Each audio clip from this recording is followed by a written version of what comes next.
Chapter 1. Lately, I didn't have much of an appetite and had been throwing up everything I ate, so I went to the hospital for a checkup. When the doctor informed me that I was pregnant, I shed tears of joy. My husband and I had been childhood friends and married after graduating from university, but we hadn't been able to have a child. My husband tried to comfort me and said, pregnancy should come naturally. Maybe our baby is waiting for the right moment. Now, the right moment had finally arrived. Ma'am, you're already 4 months pregnant. The fetus is healthy, but you should still avoid any external impacts. With a gentle smile, I caressed my slightly protruding belly. It had already been 4 months. My periods had always been irregular, and when I gained weight around my waist, I had just thought it was due to me eating too much.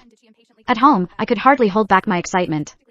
I cooked a meal and planned to deliver it to my husband, while also personally sharing the good news with him. Carrying the lunchbox, I walked smoothly through the entrance of the Gates Group. As I was about to push open the door of my husband's office, a glamorous woman stopped me. What are you doing? Her tone was cold, and she scrutinized me unfriendly. I lifted the lunchbox for her to see and said, I'm here to deliver lunch to Simon.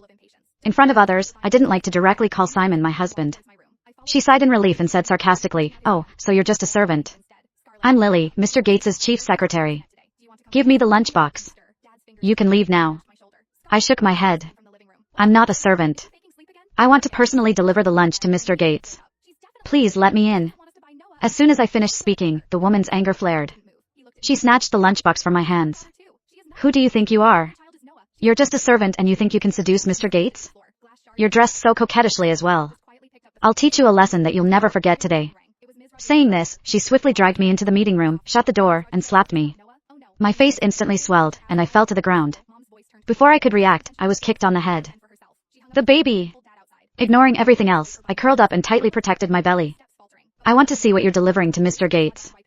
Lily would open the lunchbox and dumped its contents on my head. The beef soup that I had spent hours cooking was scalding hot and dripped from my hair onto the floor. My scalp burned with pain.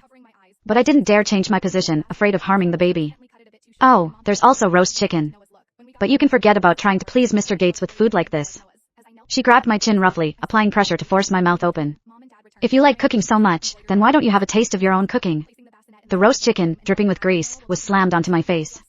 My eyes and nose were immediately overwhelmed with a burning sensation, and I cried out in pain. Lily lightly clapped her hands and said with disgust, so gross and greasy, it almost ruined my new manicure. Looking down at me with contempt, she continued, do you really believe the saying that to win a man's heart, you should first win his stomach? With your status, why do you think you deserve Mr. Gates? I tried to explain but was interrupted by a coughing fit from the grease. The oil had choked me a little, which made it difficult for me to say anything. At that moment, there was a knock on the meeting room door. Lily, what's up with the noise inside?